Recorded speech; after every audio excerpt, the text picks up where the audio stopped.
1 João capítulo 2, versículo 1, a palavra do Senhor diz assim: Filhinhos meus, estas coisas vos escrevo, para que não pequeis.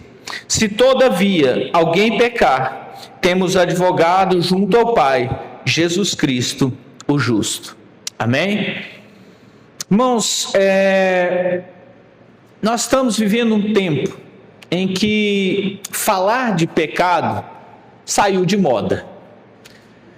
Toda doutrina, todo o ensino que nós vemos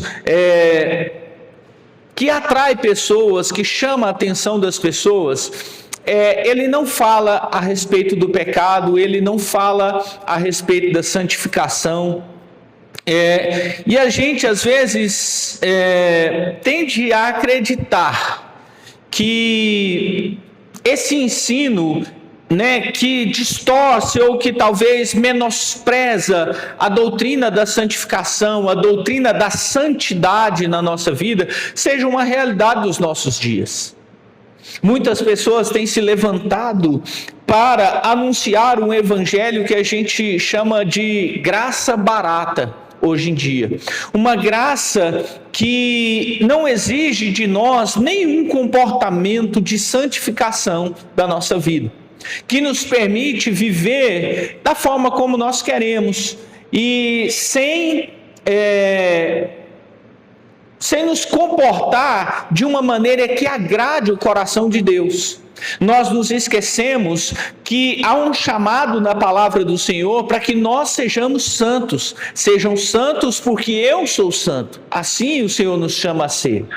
Mas essa doutrina e esse ensino, que acontece nos nossos dias, ele tenta conduzir ou induzir as pessoas a acreditar que ela não precisa se preocupar com os seus pecados, que ela não precisa se preocupar com os seus erros. De um outro lado, há também uma corrente que põe peso demais nas costas das pessoas, como se nós fôssemos capazes de vencer por nós mesmos os nossos pecados. Mas a verdade é que João vai nos mostrar aqui que nós precisamos de um auxílio, que nós precisamos de alguém que se interponha em nosso favor diante de Deus, porque por nós mesmos nós não somos capazes de vencer o pecado, e por isso então nós também não podemos exercer um juízo e um peso sobre a vida das pessoas. Então, à luz desse texto de 1 João no capítulo 2, eu quero falar com os irmãos um pouco sobre a santificação da nossa vida, um pouco sobre a ordem que João traz aqui: não pequeis. Amém? Para contextualizar, a gente precisa entender que essa epístola que João escreve, ele escreve para a comunidade na Ásia Menor. Ele é uma espécie de um manual de defesa da fé em Jesus Cristo, contra os ensinamentos gnósticos que haviam se levantado naqueles dias, sendo o principal ensinamento gnóstico a ideia de que Cristo não veio em carne. Então, João, ele se detém a escrever aquela comunidade naquele tempo para defender a ideia de Cristo nascido em carne. Da mesma forma como ele faz no Evangelho, essa defesa da divindade de Jesus, aqui na epístola de 1 João, ele também vai fazer essa defesa de Jesus Cristo e vai incentivar aquela comunidade a permanecer nos ensinos de Jesus. Assim como ele faz no Evangelho, ele também faz isso aqui nessa epístola. E logo de início, na epístola, eu quero que você leia comigo aí, no capítulo 1, versículo 3, ele vai dizer assim: o que temos visto e ouvido, anunciamos também a vós outros, para que vós igualmente mantenhais comunhão conosco. Ora, nossa comunhão é com o Pai e com o seu Filho, Jesus Cristo. Então, João, de cara, ele reivindica a autoridade da mensagem que ele está trazendo. Quando ele fala assim, o que temos visto e o que temos ouvido, isso anunciamos a vocês. Ele está dizendo que a origem da mensagem que ele traz para aquela comunidade, né, era uma mensagem que ele recebeu do próprio Jesus. Não era um pensamento humano, não era uma ideia filosófica, não era um pensamento grego daquele tempo, mas era uma mensagem que ele recebeu do próprio Jesus. E eu creio que o objetivo dele em destacar, né, essa origem da sua mensagem é extremamente significante para nós e para aquela comunidade, porque ela tem o propósito de validar tudo aquilo que ele vai dizer, tudo aquilo que ele vai falar a partir desse momento. Então ele está dizendo o seguinte: olha, eu estou trazendo para vocês algo que eu recebi do Senhor. É o mesmo comportamento que tem Paulo quando ele fala da ceia. O que eu recebi do Senhor, eu também vos entreguei. Uma mensagem limpa, pura, sem contaminação, sem distorções. É a mensagem do próprio Jesus que é exposta aqui. Então ele vai trazer isso para reivindicar a autoridade daquilo que ele está falando. E não por coincidência, né, o primeiro engano que João se coloca, né, a combater aí, diz respeito à santidade.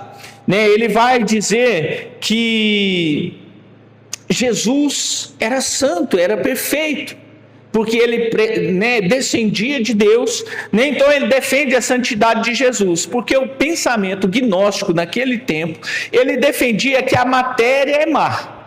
Portanto, se Cristo veio em carne, ele não poderia ser bom, porque toda a matéria é má. O corpo é mau, a matéria é má e o espírito é bom. Se Jesus tiver vindo em carne, então Jesus é mau. Esse era o pensamento gnóstico naqueles dias. E aí, João, ele coloca, né, como seu primeiro argumento, ele começa aí no versículo 5, dizendo o seguinte, 1 João 1,5, ele diz assim: ora, a mensagem que da parte dele temos ouvido e vos anunciamos é esta, que Deus é luz e não há nele treva alguma. Mais uma vez ele defende a origem da sua mensagem e ele mostra: olha, no Senhor não há trevas, no Senhor há luz. Então João declara abertamente que Deus é luz e que não há comunhão entre as trevas e a luz. Ele está dizendo, em outras palavras, que o pecado ele não se mistura com a santidade, que aquilo que o gnosticismo levava as pessoas a crerem que a maldade é inerente ao corpo, né? Que então as pessoas poderiam, de certa forma, viver uma vida de pecado, porque isso era inerente ao corpo, inerente à carne. Essa ideia não coaduna com a ideia da presença de Deus na nossa vida, né? A ideia de que a matéria é má, ela persuadia o ouvinte a não se preocupar com os seus pecados, pois estes eram consequência da corrupção da carne. Mas a carta do apóstolo Paulo vai nos mostrar bem diferente, algo bem diferente. Que essa ideia de que eu posso viver uma vida de pecados, porque a carne afinal é má, é uma ideia equivocada. E aí a gente entra então naquilo que nós lemos, né, no capítulo 2, no versículo 1, onde ele diz: filhinhos meus, estas coisas vos escrevo para que não pequeis. Então João está dizendo o seguinte, que Deus é luz, que não há trevas alguma, que se nós dissemos que temos comunhão com Ele e andamos nas trevas, nós estamos nos fazendo de mentirosos, né? Nós mentimos e a verdade não está em nós. E aí ele vai discorrer sobre isso e ele vai terminar no versículo 10 dizendo: se dissermos que não temos cometido pecado, fazemos-lo mentiroso e a sua palavra não está em nós. E aí ele diz: eu escrevo vocês isso, eu estou escrevendo essas coisas para vocês, para que vocês não pequem.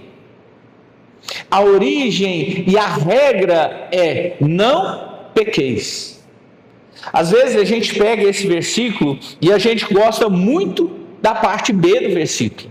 Se todavia pecardes, temos advogado junto ao Pai. E a gente foca só no advogado, para justificar o nosso erro, para dizer que Jesus nos entende, para entender, para dizer que Jesus nos aceita e Ele intercede por nós, e tudo isso é verdade. Mas aqui João deixa claro, a regra é não pequeis. Ele está falando que é para não pecar. Agora, dar ouvidos a qualquer doutrina que diminui a divindade de Jesus é pecado. Então, se ele está combatendo o gnosticismo, ele está dizendo o seguinte: olha, não acreditar que Jesus veio em carne, que ele morreu por nós, que ele derramou o seu sangue para perdão dos nossos pecados, não crer nisso é pecado. Mas, de outro lado, dar ouvidos a qualquer doutrina que nos autoriza a pecar ou que tolere uma vida de pecado sem qualquer arrependimento, também é pecado. Aqui há duas distorções que Paulo está combatendo. Ou melhor, que João está combatendo. Quando ele fala, não pequeis, ele está combatendo essa ideia de que Jesus era um ser espiritual e que o corpo dele não era um corpo de carne, que ele não teria nascido da virgem, que era a ideia que o gnosticismo trazia, de anular, de apagar a divindade de Jesus como homem. Jesus, ele foi 100% Deus, 100% homem. Qualquer palavra que distorce esse ensino é pecado. E aí João está dizendo, não pequeis. Por outro lado, qualquer doutrina que tenta nos fazer caminhar numa graça irresponsável, onde nós podemos então viver a nossa vida de qualquer forma, sem exigir de nós uma contrapartida ou uma resposta à divindade e à santidade de Jesus, também é pecado. E o que nós temos visto hoje em dia é justamente esses ensinos que não nos confrontam mais com os nossos erros, não nos confrontam mais com a nossa conduta, que tudo é permitido, tudo é aceito, porque afinal de contas o sangue de Jesus nos purifica de todo pecado. Então o pecado já não existe mais, então eu não preciso mais me preocupar com os meus erros, com o meu comportamento, com a minha conduta cristã. O que João está dizendo aqui é: não pequeis. Isso é imperativo. É uma ordem que ele está dizendo: olha, eu estou escrevendo isso para que vocês não pequem. Para que nós possamos entender que o pecado é algo que não é aceito diante de Deus, porque Deus é luz e não há comunhão entre a luz e as trevas. Então Deus não aceita nada diferente diante de nós. Ele não aceita nada diferente. E usar a propiciação de Cristo como desculpa de uma vida de pecados é pecado. Usar o argumento de que Jesus já pagou por todos os pecados para justificar a intencionalidade do coração em cometer erros é pecado. Não, então eu posso enganar o irmão, eu posso ser fraudulento, eu posso ser mentiroso, eu posso continuar fofocando, eu posso continuar cometendo adultério, porque Jesus perdoou os meus pecados. Isso é um engano, é uma fraude, é uma falsidade do ensino que acontecia naqueles dias e que tem perpetuado até os nossos dias. O pecado, ele não é a regra. O pecado é a exceção. Aqui, João está dizendo, olha, não pequeis. A regra é essa. A exceção é, mas se você pecar, também não se desespere. A ideia é essa: se eu peco e o meu coração ele se amargura e ele se angustia por isso, a ponto de eu me desesperar né, da vida eterna, de eu me desesperar da salvação que há em Cristo Jesus, isso também está errado. Né? Se nós falhamos, né, existe um todavia. Se nós erramos, existe uma esperança para nós, que é a esperança em Cristo Jesus. Ele vai dizer, né, que todavia, se alguém pecar, temos um advogado junto ao Pai. Então, a ideia aqui é que, assim como o perdão, ou melhor, assim como o pecado não é a regra, sofrer por causa do pecado também não é. Nós temos uma esperança. Né? Às vezes, o pecado ele incomoda tanto, de certa forma, as pessoas, que algumas correntes, algumas seitas, algumas vertentes religiosas, eles chegam a se flagelar por causa do pecado. Porque eles cometeram um erro, então aquilo é terrível, e eles tentam pagar de alguma forma por aquilo. Sabe, nós precisamos entender o seguinte, irmãos, que a nossa natureza terrena, ela está em constante conflito com a natureza espiritual que nós recebemos de Cristo. E essa natureza terrena, ela vai tender todo o tempo para o pecado. Por isso nós precisamos tanto do Espírito Santo para nos dar o domínio próprio. Por isso nós precisamos tanto depender do Espírito Santo para viver uma vida que se abstém dos erros, que se abstém dos desejos, que se abstém do pecado. Mas nós precisamos entender que em algum momento nós podemos falhar, não intencionalmente. Há uma diferença entre falhar aqui que Paulo traz, que João traz aqui no capítulo 2, no versículo 1, e o que ele vai falar posteriormente, dizendo o seguinte, para a gente não viver uma vida de pecado. É diferente você errar e é diferente você viver pecando. Paulo fala que, João fala que se nós vivemos pecando, se nós vivemos uma vida de pecado, aí sim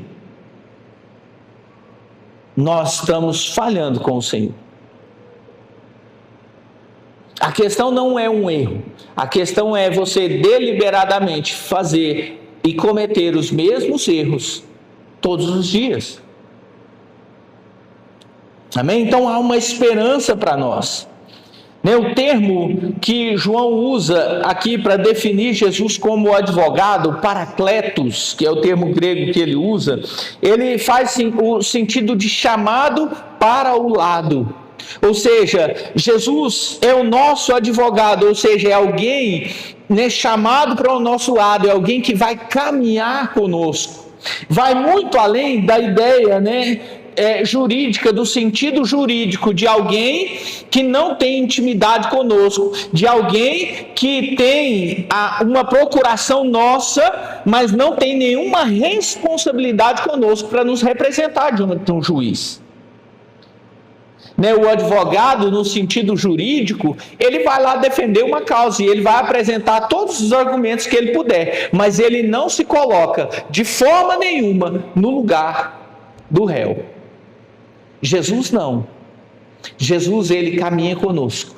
Ele assume nosso lugar, ele assume a nossa culpa, o sentido dessa palavra é de alguém que nos representa diante de um juiz, mas significa alguém que caminha conosco e que se coloca em nosso lugar diante de Deus. Então, quando João diz o seguinte: não pequeis, mas se alguém pecar, temos um advogado diante do Pai justo, é que se alguém pecar, ele pode ficar tranquilo, porque o que está diante de Deus para nos representar é santo, é puro, é perfeito, é justo. Não há sombra de variação nele, não há nenhuma contaminação nele. A perfeição do Senhor, ela continua diante de Deus, nos representando diante do Pai. Então nós não precisamos temer por causa do nosso pecado, né? Nós nunca podemos esquecer que Jesus é o nosso mediador, né? Aquilo que Paulo fala a Timóteo no capítulo 2, no versículo 5, que o Senhor Jesus é o nosso mediador diante de Deus. Jesus Cristo, homem, é o nosso mediador diante de Deus. Então Jesus, justo, perfeito, ele está diante de Deus, intercedendo por nós, fazendo a mediação, né, a conciliação entre nós e Deus. Por isso nós não precisamos nos desesperar quando nós falhamos, né? Porque quem está diante de Deus com o seu sangue intercedendo por nós é o Senhor Jesus. E aí a gente pode continuar tendo uma esperança. Amém?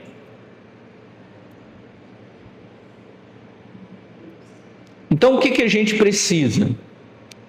Nós precisamos compreender o ensino que João está trazendo aqui, né? João, ele está dizendo que pecar é algo presente e característico da natureza caída, né? Ele vai dizer aí no capítulo 1, no versículo 10, se dissermos que não temos cometido pecado, nós fazemos de Deus mentiroso e a sua palavra não está em nós.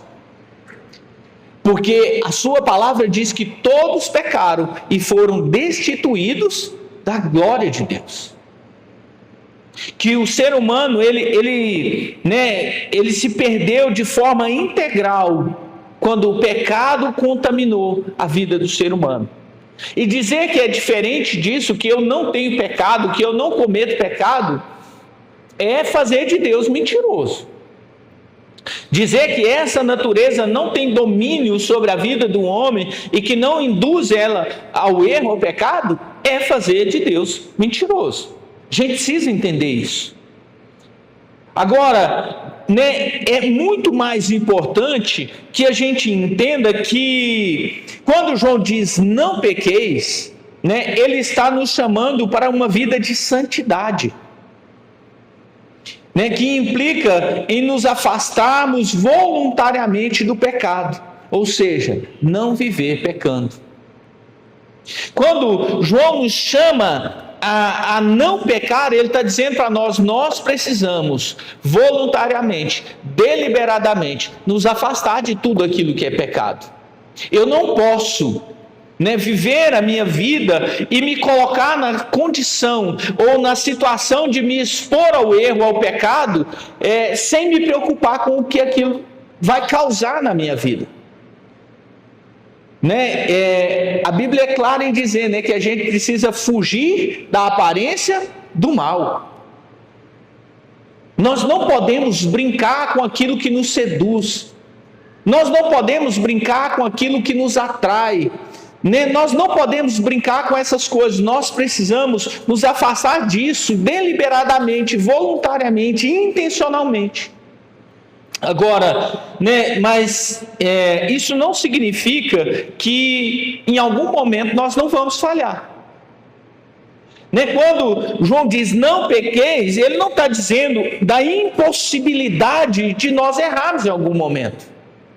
Ele está dizendo que nós não podemos viver uma vida deliberada de pecados. Né, eu já falei isso aqui um monte de vezes, mas isso sempre vem à minha memória quando eu me lembro, né, do que é a santificação, do que é viver uma vida nos afastando do pecado. Eu cresci ouvindo meu pai dizer que a mentirinha do gasto nós temos que ter. E mesmo depois dele se converter, eu ouvi ele falando essa frase. Irmãos, mas Jesus não tem mentirinha do gasto. Com Jesus não tem mentirinha do gasto, com Jesus não tem fofoquinha saudável, com Jesus não tem pecadinho aceito e tolerável. Não, diante do Senhor é a perfeição que Ele exige de nós. Agora, nós temos condições de ser perfeitos o tempo todo? Nós temos condições de viver uma vida sem pecado o tempo inteiro? Não. Eu acho interessante que Paulo, nem um dos maiores apóstolos, nem um dos mais importantes, ele vai dizer assim, ó, a minha vontade, eu não consigo fazer. Aquilo que eu quero fazer eu não faço. O bem que eu quero fazer eu não faço, mas o mal que eu não quero, esse eu faço. É um conflito que nós vivemos por causa dessa natureza que nós carregamos na carne. Agora, nós precisamos entender que viver livre do pecado é uma obra de Cristo em nós. Viver livre do pecado é uma obra de Cristo em nós, por meio da sua graça, que nos alcança e que gera em nós uma transformação. É disso que Jesus está falando no Evangelho de João, quando ele fala, necessário vos é nascer de novo. É dessa graça que alcança a nossa vida e nos transforma, nos libertando da escravidão do pecado. É dessa graça que o Senhor está dizendo, necessário vos é nascer de novo. Quando Jesus fala do novo nascimento, ele fala de uma mudança completa da natureza, da morte da natureza terrena e do renascimento, do surgimento, da regeneração da nossa vida para a natureza divina de Cristo em nós. Então, nós, para compreender o que João está dizendo aqui, é que a conduta que nós temos que viver e o padrão que o Senhor espera de nós é um padrão de santificação, onde a graça de Deus opera na nossa vida para nos libertar do pecado, para que nós vivamos em santificação. Fora disso, quando nós falhamos, quando nós erramos, quando nós deixamos de alimentar o Espírito em nós, de nos encher do Espírito Santo, às vezes nós vamos falhar. E aí a esperança é que o arrependimento venha e que nós corramos aos pés de Jesus, para que Ele interceda diante de Deus por nós. E aí então Ele nos perdoe daquele pecado. Amém? Então eu quero trazer aqui uma aplicação pessoal para a nossa vida. Amém? E a primeira aplicação que eu quero fazer é que a vida de pecado não é fruto de uma separação entre a matéria má e o espírito bom. Portanto, não é uma condição imutável sobre a qual eu não posso exercer controle. A ideia do gnosticismo era que se a matéria era má e o espírito é bom, havia uma divisão sobre eles. E enquanto eu estou em carne, eu não tenho condição de dominar sobre a minha vida, sobre o meu corpo e exercer uma vida de santidade. Portanto, viver em pecado era natural e isso não contaminava a alma, isso não contaminava o espírito. Essa era a ideia.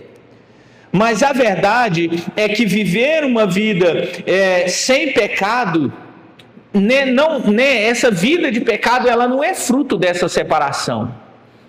A Bíblia é clara em dizer que o pecado que nos seduz e que nos atrai, ele faz parte da concupiscência que nós carregamos. Então, viver uma vida de pecado não é porque o corpo é mau. E não é também uma condição imutável que você fala assim, não, mas eu não consigo vencer isso. Não, nós conseguimos vencer por meio do sangue de Jesus e do Espírito Santo todo o pecado sobre a nossa vida. É por isso que o Tiago vai falar que nós temos que confessar os nossos pecados uns aos outros, para que nós sejamos curados deles. Quando nós confessamos o nosso pecado uns aos outros, nós encontramos no outro a força e a orientação que nós precisamos para vencer o pecado. E o controle que nós precisamos, ele está na presença do Espírito Santo sobre a nossa vida.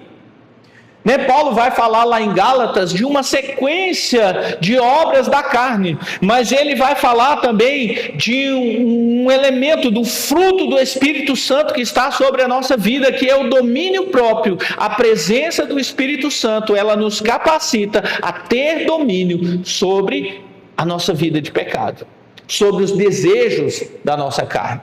Amém? Então, uma outra aplicação que eu quero trazer é que a expectativa de Deus a nosso respeito é a compreensão de que a natureza humana, dominada pelo pecado, precisa dar lugar a uma vida de comunhão com Ele, andando na luz e abdicando das trevas. Sabe o que o Senhor espera de nós? Ele espera que a gente entenda que nós precisamos viver uma vida de santificação, porque sem santificação ninguém verá o Senhor. O que o Senhor espera de nós é a decisão pessoal de abster de toda obra de pecado na nossa vida. Aquela confissão que nós fazemos no momento do batismo, aquela promessa que nós fazemos ali no momento do batismo, que talvez muitos nem se lembrem dela, é de: eu prometo me abster de toda obra infrutuosa da carne.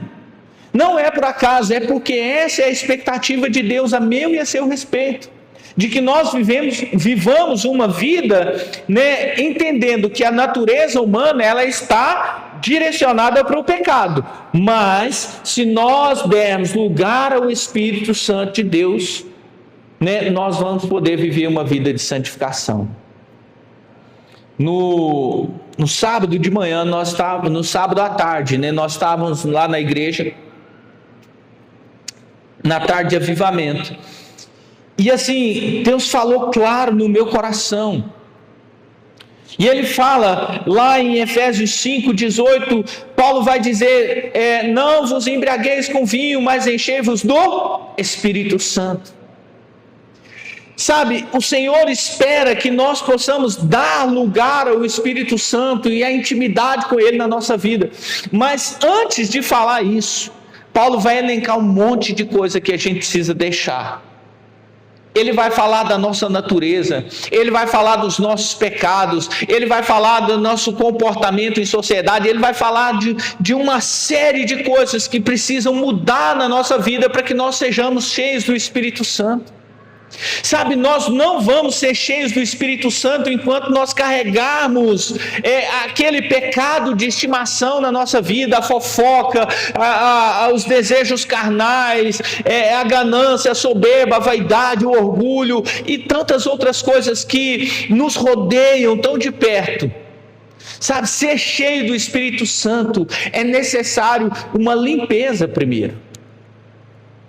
Porque você conhece várias dinâmicas sobre o Espírito Santo, mas você vai ver que se eu colocar aqui uma bolinha ou qualquer outra coisa aqui dentro e derramar água, o copo vai transbordar.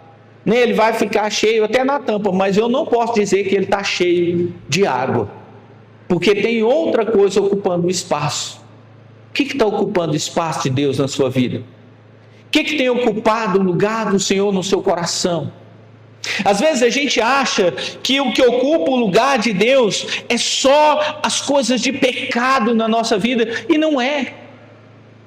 Sabe, o Senhor tem falado no meu coração, e a minha principal dificuldade, a minha principal luta a respeito de ser cheio e pleno do Espírito Santo é com entretenimento. É com ficar à toa, com descansar, com fazer a minha própria vontade. Mas a expectativa de Deus é que nós tenhamos comunhão com Ele e andemos na luz como Ele está na luz.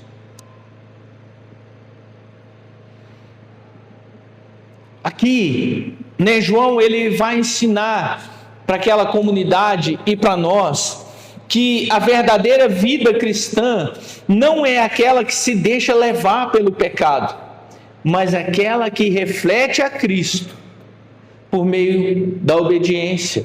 Veja comigo aí, 1 João, no capítulo 2, do versículo 4 ao versículo 6. Ele diz: aquele que diz, eu conheço, e não guarda os seus mandamentos, é mentiroso, e não está nele a verdade. Aquele, entretanto, que guarda a sua palavra, nele verdadeiramente tem sido aperfeiçoado o amor de Deus. Nisso sabemos que estamos nele. Aquele que diz que permanece nele, esse também anda assim como ele andou. A verdadeira natureza cristã, a verdadeira vida cristã que nós vivemos é uma vida de obediência, andando da mesma forma como Cristo andou.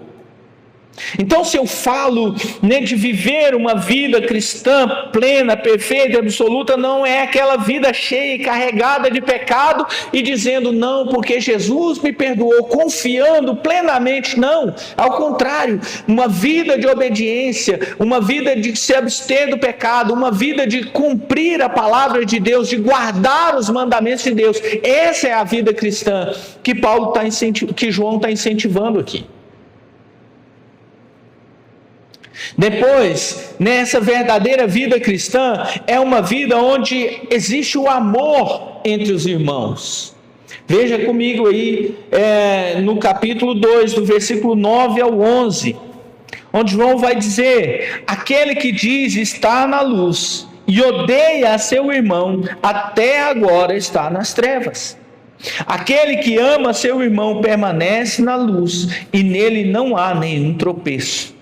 Aquele, porém, que odeia seu irmão está nas trevas, e anda nas trevas, e não sabe onde vai, porque as trevas lhe cegaram os olhos. Irmãos, não tem como eu dizer que eu estou vivendo uma vida cristã se eu odeio as pessoas que fazem parte dessa comunidade cristã. Ah, não, eu não, fulano, para mim, esse não dá certo, esse eu não quero nem assunto, eu não quero nem papo, não. A condição é amor aos irmãos, a condição é você suportar um ao outro, a condição é você carregar um ao outro, a condição é você exercer o mesmo amor que Cristo amou a igreja sobre os seus irmãos. O mandamento de Jesus é claro: olha, eu, porém, vos amei uns aos outros como eu vos tenho amado. Então nós não podemos viver ou dizer que nós vivemos uma vida de sem pecados, uma vida de andar na luz, se eu não consigo lidar com o meu irmão, se eu não consigo lidar com as diferenças que os meus irmãos têm. Se o que era para ser irmão não está sendo nem primo, né? Não está sendo distante, não existe isso. A palavra do Senhor é clara que para viver essa vida cristã, nós precisamos amar os irmãos. Amém? Nós precisamos, para viver uma vida cristã, nos demonstrar o desamor ao mundo. Veja comigo aí, 1 João 2, 15 e 16. João vai dizer assim: não ameis o mundo, nem as coisas que há no mundo. Se alguém amar o mundo, o amor do Pai não está nele, porque tudo que há no mundo, a concupiscência da carne, a concupiscência dos olhos, a soberba da vida, não procede do Pai, mas procede do mundo. É importante nós entendermos que não há comunhão entre a luz e as trevas. Não dá para eu viver com um pé, né, naquilo que é santo, naquilo que é perfeito, naquilo que é puro, mas continuar amando as coisas lá do mundo. Continuar vivendo naquele negócio, não, mas aquele churrasquinho, mas aquele negócio lá, aquela rodinha de amigos, né? Não dá para viver essas coisas. Aquela ceninha imoral, aquele comportamentozinho que não agrada ao Senhor, que está lá no mundo, mas é tolerado, né, pela sociedade. Não, o Senhor não aceita essas coisas. Não há, né? Ele fala: não ameis o mundo, não ame aquilo que está exposto, não ame esse sistema caído que está vivendo aí. Não ame viver uma vida sem comprometimento com Deus. Nem aquela vida onde a minha vontade ela vai prevalecer sempre.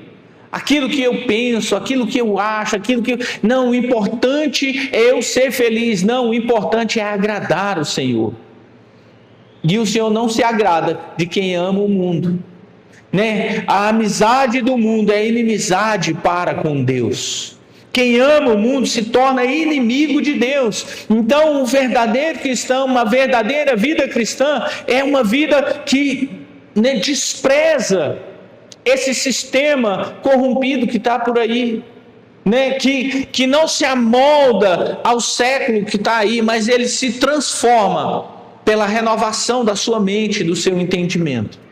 Amém? A verdadeira vida cristã, ela se demonstra na fé em Cristo Jesus e no seu sacrifício.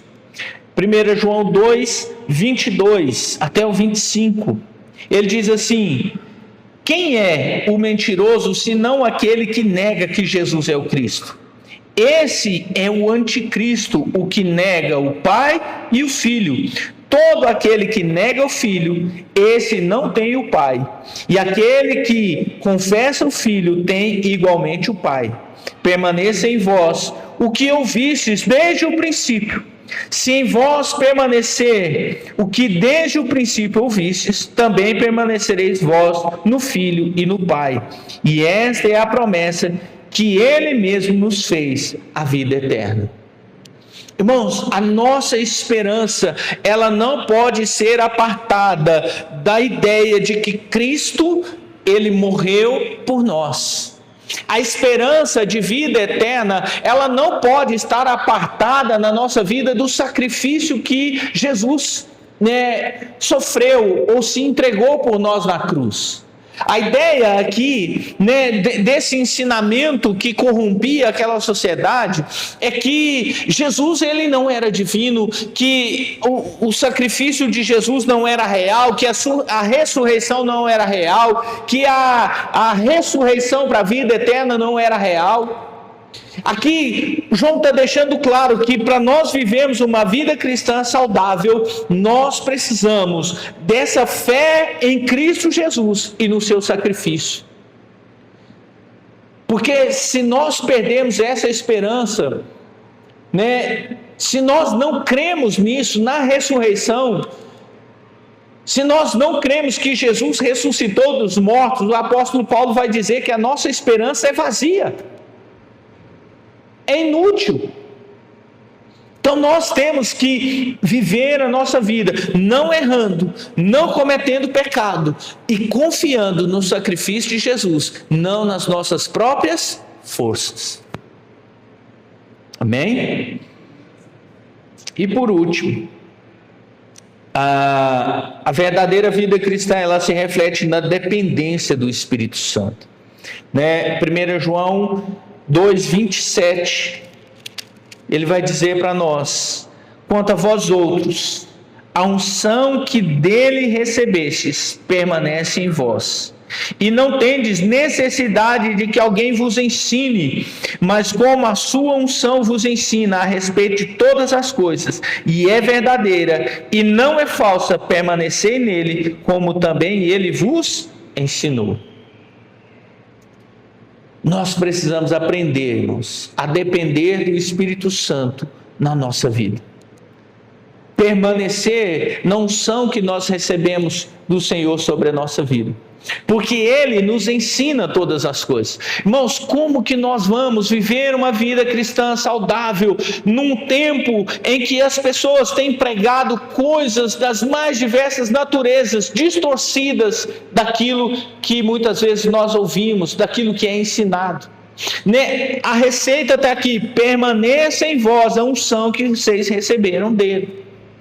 Permaneça em vós o Espírito Santo de Deus, que nos ensina todas as coisas. Irmãos, às vezes a gente fica preocupado em ter que perguntar, mas e isso e aquilo? E aí a gente pergunta para um, pergunta para outro, mas não pergunta para o Espírito Santo.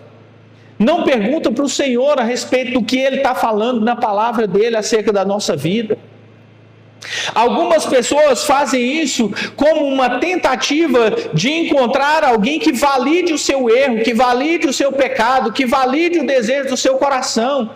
Enquanto eu creio que o Espírito Santo continua soando lá dentro dele: esse caminho não é o caminho do Senhor, esse caminho não está certo.